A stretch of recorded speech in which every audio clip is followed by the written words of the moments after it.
Summer வந்தாச்சு. What's your plan for this holiday? எங்க கிட்ட விட்டுருங்க, நாங்க பாத்துக்கிறோம். GT Holidays. GT Holidays, South India's #1 travel brand. கலைஞர் உருவாக்கி வைத்திருக்கிற ஒரு அரசின் திமுகவின் மீதான இமேஜ் இருக்குல்ல, அதை உடையாமல் ஸ்டாலின் பாதுகாக்கிறார். அப்படியா? உடையாமல் பாதுகாக்கிறார். அது 40க்கு 40 நாடாளுமன்ற வெற்றியாக இருக்கலாம், சட்டமன்றத்தினுடைய வெற்றியாக இருக்கலாம், அல்லது நலத்திட்டங்களினுடைய நாயகனாக இருக்கிறார் ஸ்டாலின். தூத்துக்குடி துப்பாக்கியோட சம்பவத்தை அன்றைய மத்திய அரசாங்கத்தினுடைய கடுமையான நெருக்கடிக்கு இவர்கள் வேலை செஞ்சிருக்காங்களா இல்லையா? பிரச்சாரத்துல ஸ்டாலின் என்ன சொன்னாரு? இந்த தூத்துக்குடி துப்பாக்கி சூட்ல ஈடுபட்ட எல்லாத்தையும் நான் வீட்டுக்கு அனுப்புவேன்னாரு. ப்ரமோஷன் கொடுத்திருக்கே சார் ஸ்டாலின் அரசு, எங்க போச்சு? அது காவல்துறையை கையில் வைத்திருக்கும் போது அவங்க என்ன செய்வாங்கன்னா, அந்த காவல்துறைக்கு ஆதரவான நிலைப்பாட்டை எடுப்பாங்க. பட்டியல் போட்டு பார்த்தா நம்ம திமுக ஆட்சியில் நிறைய நடந்திருக்கிற மாதிரியான ஒரு உருவம் இருக்கே சார், லிஸ்ட் நிறைய இருக்கே சார். டேட்டா படி பார்த்தா எதிரிகளின் விருப்பம். அவர்கள் திமுக ஆளக்கூடாது என்று இல்ல சார், நடந்ததா காட்டுற மீடியாக்களும் எதிரிகளா? இப்ப நீங்க கடந்த குற்ற பதிவேடு இருக்கு இல்லையா, கடந்த ஆட்சியோடு ஒப்பிடுகிற போது எடுத்து பாருங்க, புள்ளிவரம் எடுத்து பாருங்க, குற்ற எண்ணிக்கை குறைவு.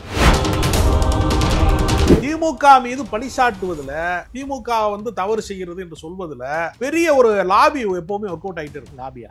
ஆமா, ஊடகங்களுக்குள்ள ஒரு லாபி வரும். ஏன்னா திராவிட இயக்கம்ங்கிறது யாருக்கு எதிரானது என்று உங்களுக்கு தெரியும். அந்த லாபி எப்பவுமே ஒர்க் பண்ணிட்டே இருப்பாங்க. பண தேவை என்பது எல்லாருக்குமான பொதுவான விஷயம். மக்கள் கேட்கிறேன் ஆரத்தி எடுக்கிறதுல ஆரம்பிச்சாங்க. அனைவருக்குமான பணம் பட்டுவாடா என்பது ஒரு ஜனநாயகத்தின் இயல்பான ஒரு அங்கமாக ஏற்றுக்கொண்டு. சார், ஓட்டுக்கு காசு கொடுக்கறது நார்மலைஸ் பண்ணாதீங்க சார். நான் நார்மலைஸ் பண்ணல, நார்மலைஸ் பண்ற மாதிரி தான் பேசுறீங்க. நான் ஒத்துக்கலைங்கிறதுனால அது நடக்கலைன்னு நம்ம சொல்லலாம்.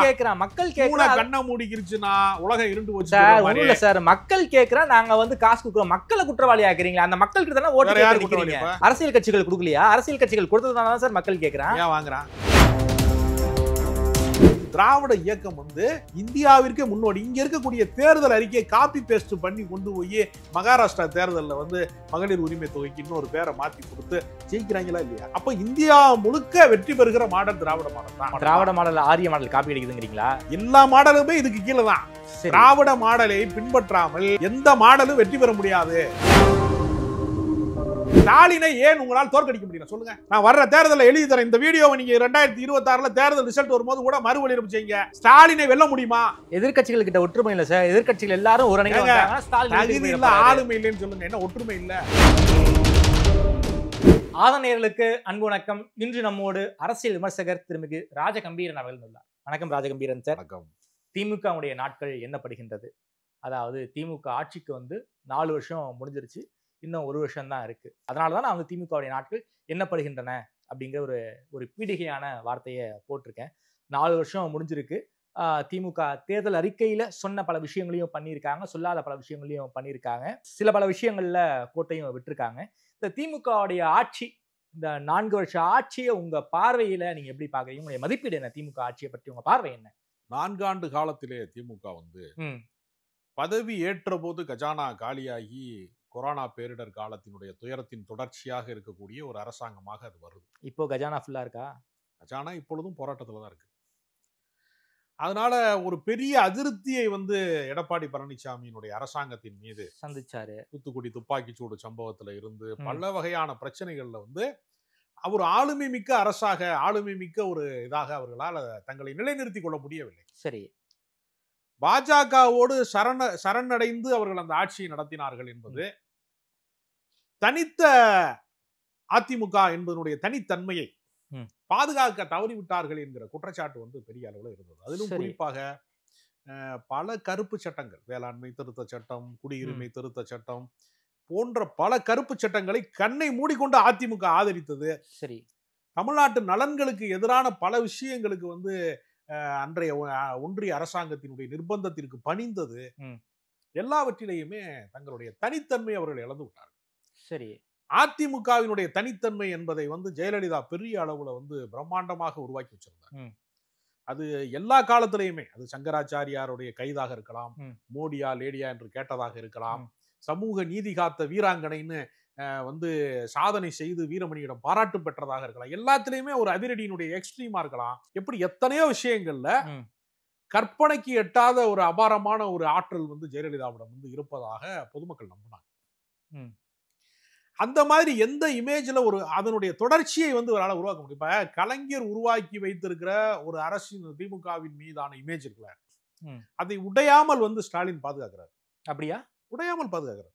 அது 40க்கு 40 நாடாளுமன்ற வெற்றியாக இருக்கலாம், சட்டமன்றத்தினுடைய வெற்றியாக இருக்கலாம், அல்லது வந்து நலத்திட்டங்களினுடைய நாயகனாக இருக்கிறார் ஸ்டாலின்.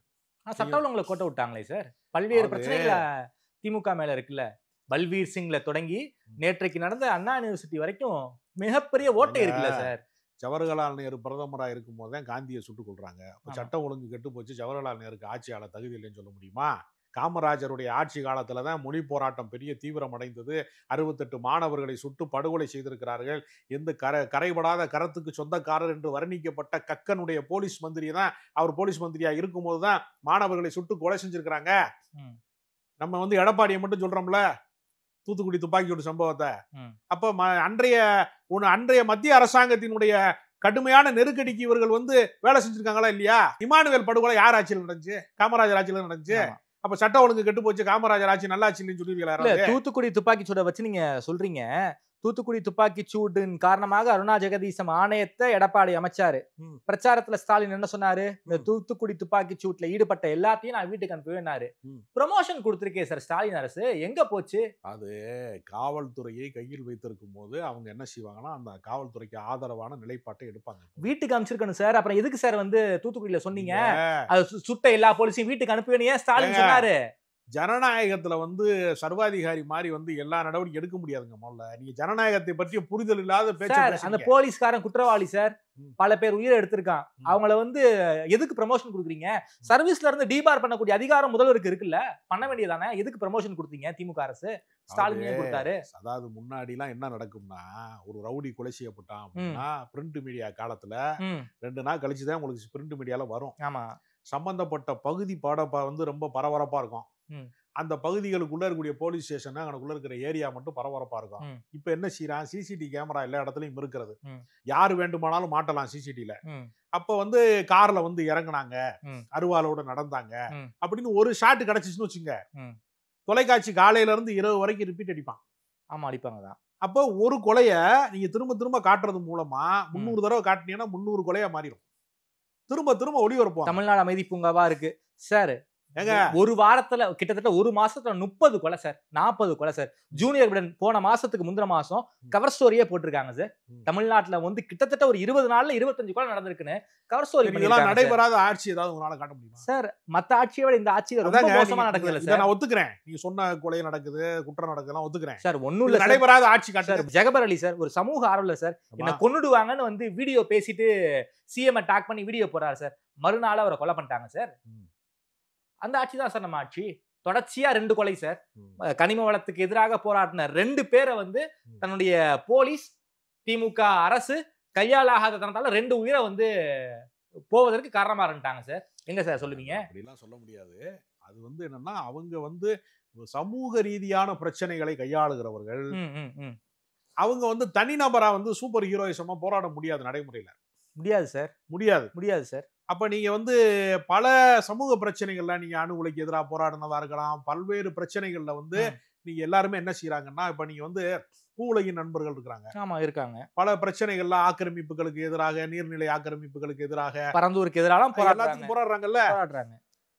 அவங்களுக்கு ஏன் வந்து எந்த ஜனநாயக ரீதியா போராடுகிறவங்கள அவங்க எப்படி பாதுகாப்பா இருக்கிறாங்கன்னா, அவங்க ஒரு டீம் ஒர்க் பண்றாங்க. எப்பவுமே தனிநபராக போய் என்ன செய்யறாங்கன்னா, சில பேர் மாட்டிக்கிற போது, எதிர்பாராத விபரீதம் நடக்கிற போது அது ஆட்சியின் மீதான படியா மாற்றக்கூடாது.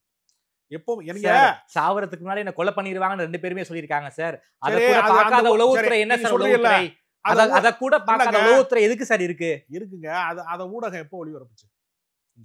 ஒரு பேச்சுக்காக நான் கேட்கிறேன். ஒண்ணும் இல்ல, அவர் கொலை செய்யப்பட்ட பின் தானே ஊடகம் ஒளிபரப்புச்சு.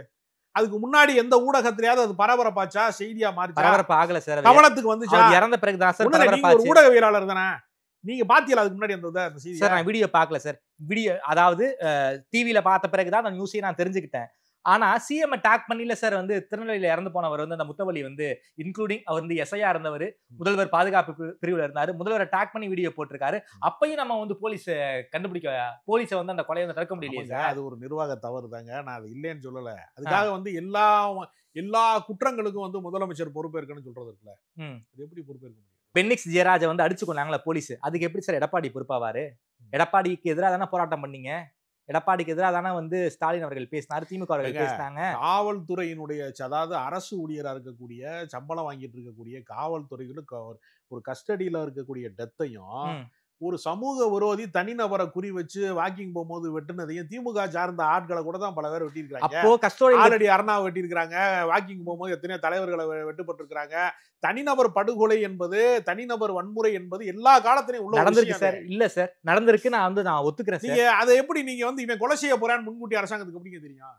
வீடியோ போட்டிருக்காங்களே சார், பிரஸ் மீட்ல பேசிருக்காங்க சார். வீடியோ ஏன் வைரல் ஆகல? ஆயிருந்தா அது காவல்துறை கவனத்துக்கு வந்திருந்தா செஞ்சிருப்பாங்க, நடவடிக்கை எடுத்திருப்பாங்க. அது வந்து சேரல அவங்களுக்கு, அவ்வளவுதான். நம்ம ஒரு போஸ்ட் போடுறோம் Facebookல, எல்லாரும் பாத்துருவாங்களா?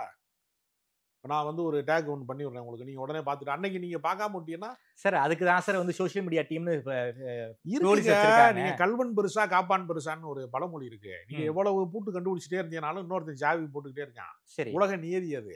இது எல்லா குற்றத்தை வந்து நம்ம நியாயப்படுத்துறதுக்காக இவ்வளவு பேசல. சரி, நீங்கள் எவ்வளவுதான் நீங்க பென்னிக்ஸ் ஜெயராஜ் காவல்துறையினுடைய எல்லா பணியிடங்களும் நிரப்பப்பட்டாலும் 3500 பேருக்கு ஒரே ஒரு போலீஸ் தான் இருக்க முடியும். அதான் நடைமுறை. நீங்க வந்து எல்லா தனிநபரையும் பாதுகாக்க முடியுமா போலீஸ் ஸ்டேஷன்? நீங்க ஒரு 30,000 பேர் இருக்கக்கூடிய ஒரு நகராட்சியில 30 போலீஸ் தான் இருப்பான். எல்லாருக்கும் ஒரு போலீஸ் போட முடியாது, 30 போலீஸ் தாங்க இருப்பான். அதனாலதான் கோவில் திருவிழாக்கு நீங்க பாத்தீங்கன்னா மதுரையில கள்ளழகர் திருவிழா நடக்குதுன்னா பக்கத்து ஊர்ல இருக்கிற மாவட்டத்தில் இருக்கிற எல்லா போலீஸையும் கொண்டு வந்து இங்க குவிப்பாங்க. ஏன்னா அந்த ஊர் போலீஸ் அதுக்கு பத்தாது. சரி, இது எல்லா இடத்துலயும் உள்ளது. இதை நம்ம நியாயப்படுத்தல. நடந்திருக்க கூடாது, ஒரு தனிநபர் படுகொலை நடந்திருக்க கூடாது, அப்படிதான் நம்ம பேசணும். இப்ப ஜெயலலிதாவை சொல்லுவாங்க இரும்பு பெண்மணி, சட்ட ஒழுங்கு அப்படியே பயங்கரமா வச்சிருந்தாங்கன்னா சொல்லுவாங்க. பட்டப்பகல்ல சுவாதி படுகொலை அவங்க ஆட்சியில தான் நடந்துச்சு. அதனால எல்லா ஆட்சியிலையுமே இது மாதிரி சமூக விரோத செயல்கள் என்பது நடந்துகிட்டே இருக்கு.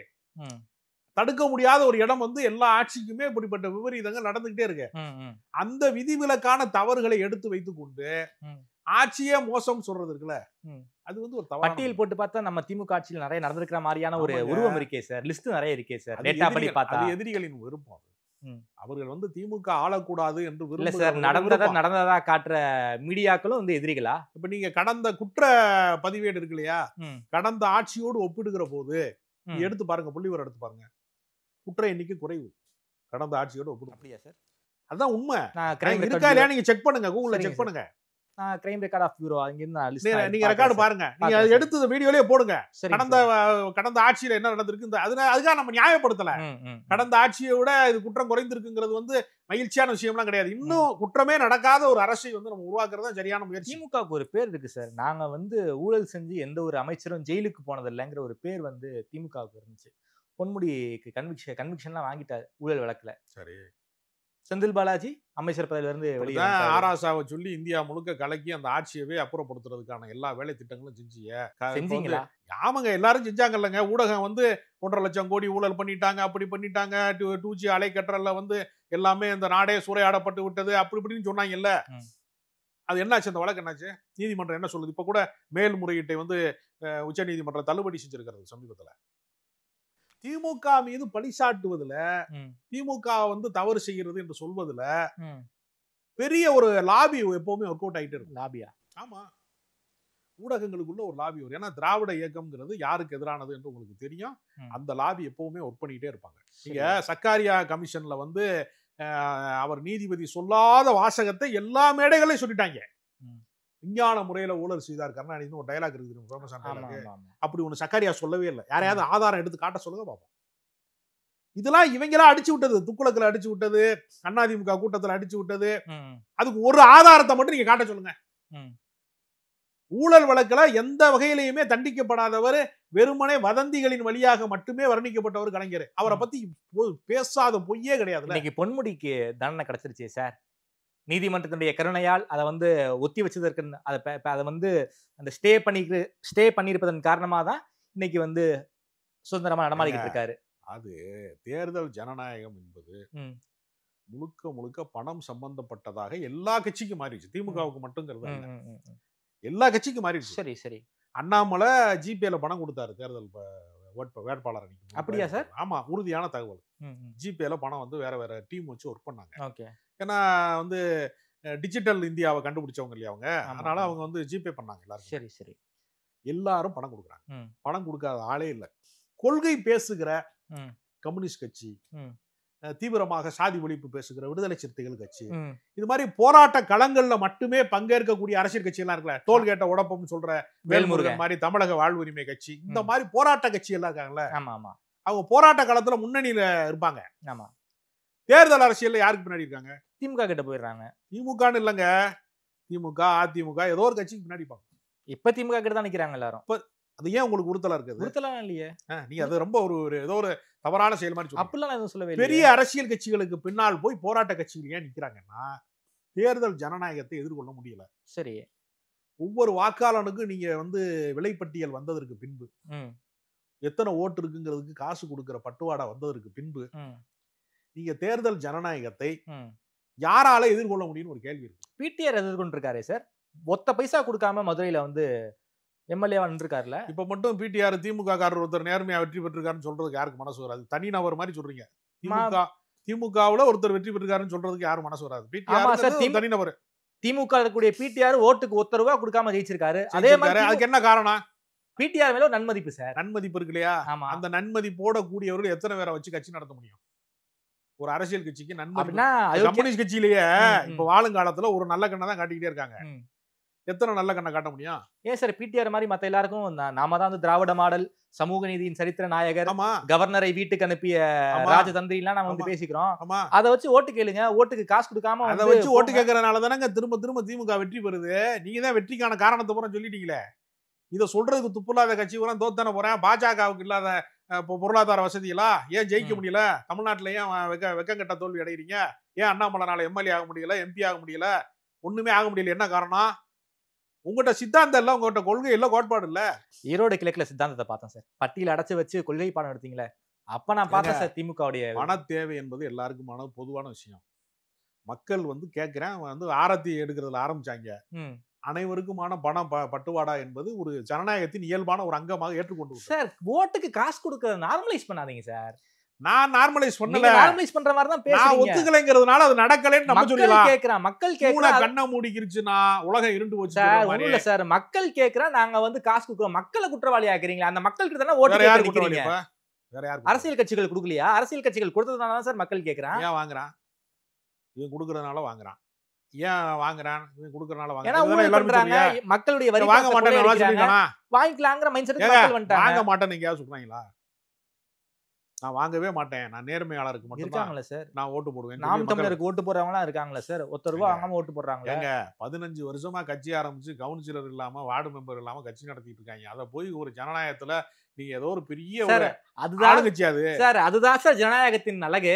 கவுன்சிலர் ஆக கூட முடியாத ஒரு கட்சி வந்து தேர்தல்ல போட்டி போடுறாங்களே, அதுதான் சார் ஜனநாயகத்துடைய அழகு. அது அப்படி அது இல்லன்னா சர்வாதிகாரம் சார். எத்தனை வருஷம் இருந்தாலும் அதுதான் சார் ஜனநாயகத்துக்கு கலக்கு. ஒரு குப்பனோ சுப்பனோ வந்து குளத்தூர்ல வந்து போட்டி போடலாங்க. அதுதான் சார் ஜனநாயகத்துடைய அழகு. நாம் தமிழர் கட்சி வசூல் வேட்டையில தான் பஞ்சாயத்தே நடக்குது. இங்க திமுக வந்து வசூல் பண்ற பஞ்சாயத்தே இல்லையா சார்? வசூல் பண்றதே கிடையாது திமுக. சொல்றேனே, தேர்தல் ஜனநாயகம் சீரழிந்து கிடக்கிறது. அது பரநாயகமாக மாற்றப்பட்டு கிடக்கிறது. அது தனி சப்ஜெக்ட். சரி, அந்த குற்றச்சாட்டை தூக்கிட்டு வந்து திமுக மேல மட்டும் நீங்க வந்து பழி சாட்டுறது இருக்குல்ல, அது அயோக்கியத்தனம். எல்லா கட்சியிலையும் இப்ப நீங்க எடப்பாடி பழனிசாமி எல்லாம் இது ஏடிஎம்கே பூராமே பணமே கொடுக்காம ஜெயிச்சாங்களா?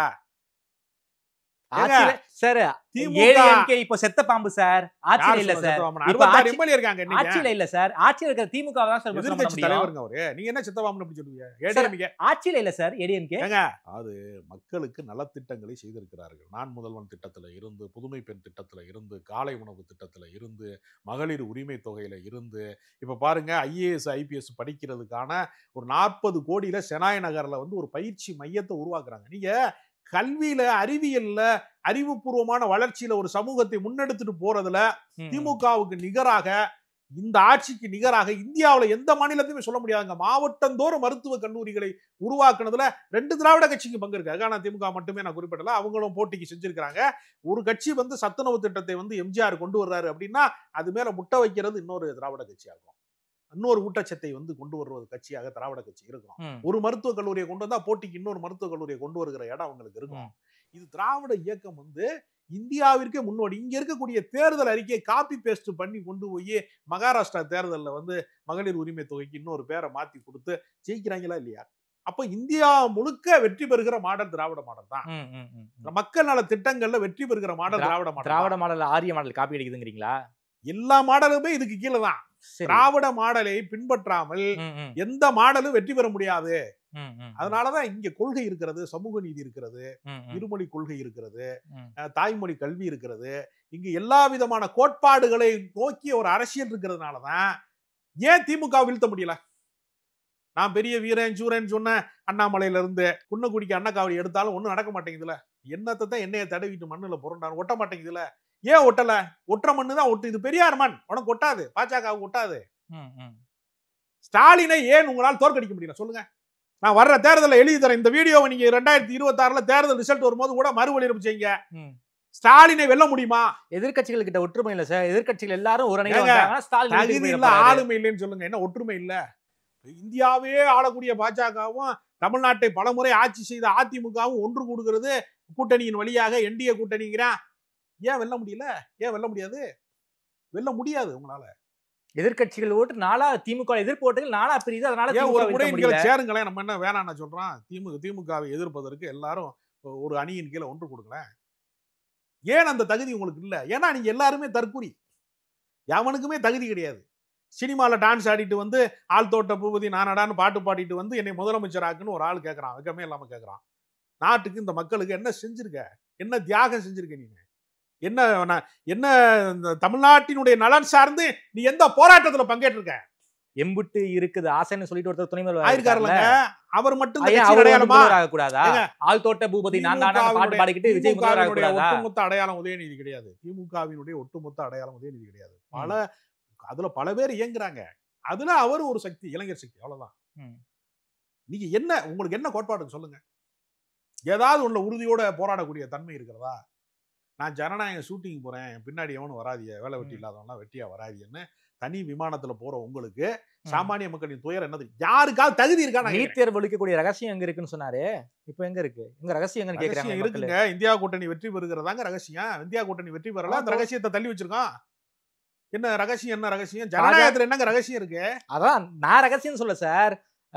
உங்களுடைய சின்னவர் தான் வந்து ரகசியம் என்கிட்ட இருக்குன்னு சொன்னார்ல. இருக்குங்க. அவர் வந்து மக்களோட மக்களா இருக்கிறாரு. அவர் ஒத்த செங்கலை காட்டுறாரு.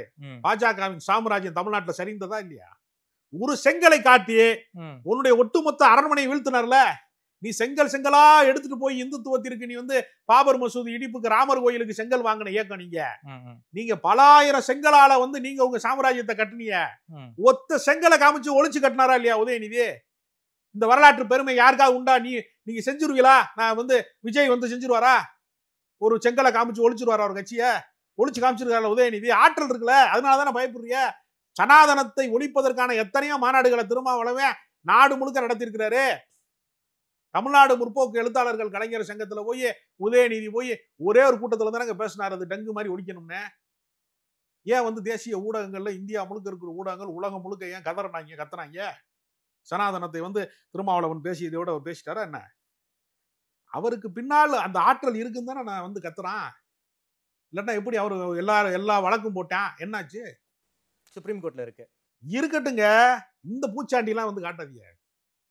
பூச்சி அலைக்கற்றை ஊழலுக்கு என்ன முடிவு வந்ததோ அதே தான் திமுக எதிர்ப்புக்கு எல்லாத்துக்கும் முடிவு தான். இடி கேஸ் இருக்கு சார், இருக்கட்டுங்க.